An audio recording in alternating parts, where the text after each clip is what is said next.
Hakio listeners, let's learn sumo. I'm Clayton and welcome to the podcast, Nagoya Basho Day 15. Don't forget to join me on Instagram X. You can listen to this on YouTube or your friendly pod streamer at Let's Learn Sumo. Well, we've reached day 15 of the Nagoya Basho and what a finish. Takanosho, he needed to beat Onosato to stay in the race and force a playoff if and only if Terunofuji could not win against Kotozakura. Now, if Terunofuji beat Kotozakura in his match tonight, he would win the Yusho, prevent a playoff, take the Emperor's Cup, and that would be his 10th Yusho win. Now, Takanosho, he's lost one to Onosato before. Had a big touchy eye, and Takanosho goes for the big Nodowa at the touchy eye. He got some thrusting on Onosato and forced him back to the bales. Onosato, he just couldn't stay in, and Takanosho, he went down front ways as he forced Onosato over the bales. He had one arm around Onosato's body as he went down, and he pretty much face planted at the same time, but that was given to Takanosho, which put him in with a chance over the Yokozuna for the Yusho race. Now, on to Terunofuji. Well, he was up against Kotozakura, who has yet to beat the Yokozuna. Now, remember, Terunofuji's not an easy man to beat. So, they meet at the touchy-eye. Terunofuji went straight for the arm grip, tried to lock up both of Kotozakura's arms at the touchy-eye like he does so he can lift them Kimbadashi style, force them back. Kotozakura reacted and used his body to pull back and get his arms out of that grip.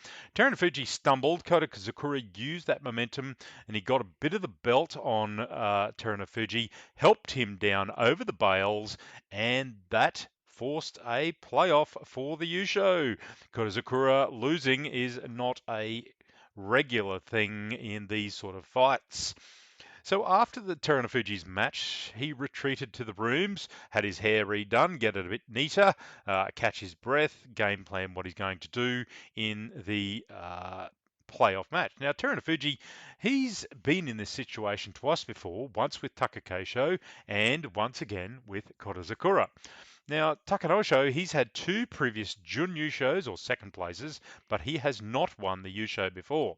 He's got 3 Kimboshi stars to his name, so he's beaten Yokozunas 3 times. He's got 2 Jun Yushos, 3 special prize trophies, so I'm sure he thought it was his time. So on to the match, the playoff for the Yusho. Takanosho, he went hard at the touchy eye. He goes for a big Nodowa as Terunofuji locked up his right arm, got a bit of a body grip on the left-hand side, went back to the bales, but then he turned Takanosho around, get him back on the defensive. Terunofuji got a hand on the belt on the left, used that left belt grip and a right body grip, and used his power and his weight to force a fighting Takanosho over the bales. Yorikiri win for the Yusho. What a win, what a playoff. Look, Terunofuji, he looked emotional as he walked back to the change rooms. It was a wonderful achievement to win 1 Yusho, but to win 10 Grand Sumo tournaments shows how dominant he is in the current period. It seems few can match him for his ability to pretty much perform under pressure. Now, they had the ceremony, they did an interview, and everyone's obviously asking, will we see him again in September? It seems he's still keen to do some training, but time will tell. The body's in some poor shape. So let's wait and see. He could take over Isagahama stable when Isagahama Ogiyakata retires next year. So let's look at the other matches on day 15, do a bit of a roundup of how it went. Takakeisho, he faced the big man Shononumi. Both men, they're already Makekoshi, they're already on losing records. Shononumi on 6, Takakeisho on 5 already. Shononumi does a henka, kind of half meet and move, but probably more of a henka on Takakeisho. He got one hand on his belt, helped him down onto his face on the dirt. Look, I know some people will be saying that that's a little bit of karma for Takakeisho because remember, He won the Yusho in September in a playoff match by doing a henker on Atami Fuji. He was not least popular for doing that. So Takakeisho, he finishes on 5 wins, and because he was Kataban, Ozeki Kataban, this tournament, that means he loses that protection and he goes down to Sekiwake next tournament. Now, similar to Kirishima, next tournament he needs 10 wins to return straight back to Ozeki. Shorodumi, he finishes on 7. Tobizaru, he had a pretty good tournament. Magashira 4, he posted 9 wins after his win tonight over Sekiwake Abi. Abi tried a henker, but Tobizaru recovered. Tobizaru was fairly low. He stayed up and attacked Abi as he goes backwards. Now, as he went back to the bales, he goes back over the Tawara bale, slipped on the dirt, went down in the corner area next to the Obadashi.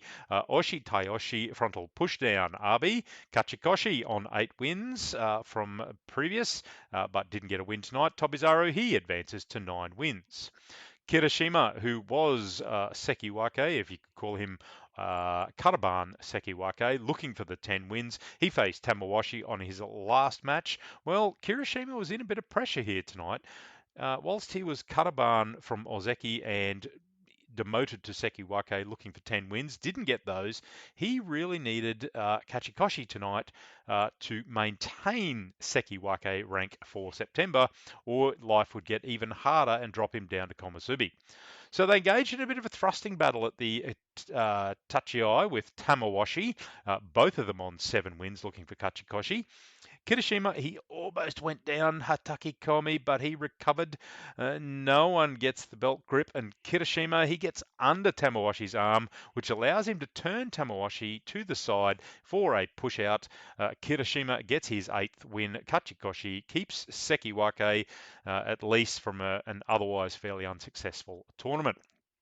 Tamawashi, unfortunately, he gets Makikoshi from this tournament with 7 wins.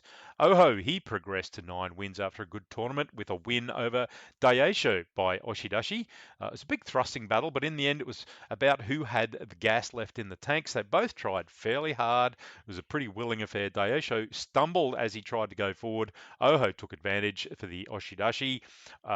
Oho, he moves to 9. Daisho still Kachikoshi on 8 and at Komusubi. Hirodumi, well, he cemented his claims on Komusubi and that rank with a pretty good win over Kuroshoho. At Tachiai, and Hirodumi got a hold of Kuroshoho's arm and then just pull back and pull down on the arm. Look, I thought it was probably more of a Hikiyatoshi arm pull down, but they gave the Kimarite a Totari, which was basically an arm pull through. So there you are. 10 wins for Hirodumi, and any other time with 10 wins at Komusubi, you would be looking for a promotion to Sekiwake.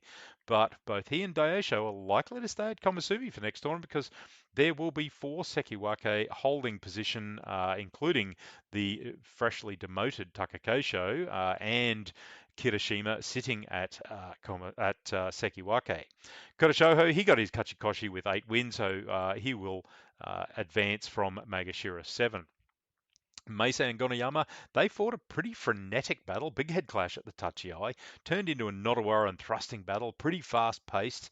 Gonayama, he won the thrusting battle, turned Meisei around at the bales into a side position for the pushdown. Okori Tayoshi, rear pushdown for him. Atami Fuji finished his tournament with a pretty good strength belt win over Sadanumi. I thought that was a fairly impressive fight for Atami Fuji. Really got onto the belt. Look, it went back and forth a bit, but Atami Fuji, he showed he does have the extra strength these days and improving all the time in terms of his technique and his strength. Wakamoto Haru, he found his old technique of inside-outside belt grip to beat a fairly hapless Ryuden. Wakamoto Haru just controlled him back over the bales. That gave him 6 wins. Ryuden only 3. It was really good to see Wakamoto Haru execute his old technique and get a bit of confidence, just even if it was for a Rikishi who was in pretty poor form otherwise. Mitakayumi, he beat Kimbozan. Mitakayumi got a big Nottawa neck thrust on Kimbozan at the Tachiai, then disengaged, got a belt grip and pulled Kimbozan down. Mitakumi still Makikoshi on 7, Kimbozan pretty poor showing on 4. Ura, he got another valuable win. It was 6 wins he's got. Still not good enough for Kachikoshi. Got a win over Takara Fuji. Takara Fuji tried a hit and shift and got hold of one arm, but Ura escaped. They tried to get to grips with arms, but Ura got an arm, tried for Hiki Itoshi, lost the arm, almost went down forwards. Did a little funny little skip to get his balance, and funnily enough, Takara Fuji just didn't catch it or didn't see it. He certainly didn't take advantage of it. Ura gets his balance and a big Oshidashi drive push with an extra push out at the end to send Takara Fuji into the crowd. Ura, he finishes on 6, Takara Fuji on 5. Pretty disappointed in that, both of them, I am sure. Ichi Yamamoto had a Shoma for his last battle for Kachikoshi, both of them sitting on 7. Ichi Yamamoto, he got a decent touch-eye, got a bit of a drive going, took a bit to get it going though. Ashoma, he tried to recover, but Ichi Yamamoto gets him turned around. A Kuridashi for the Kachikoshi, rear push-out. Ashoma, he finishes just short on 7 wins. Shodai beat Bushozan. Bushozan is committed to thrusting at the Tachiai, keeps it up to push Shodai back to the bales. Shodai does a shift to the left, and Bushozan was just too committed, went down forwards. Shodai, an impressive 10 wins. Bushozan also getting there with 8 wins. Kachikoshi. Endo met Midori Fuji.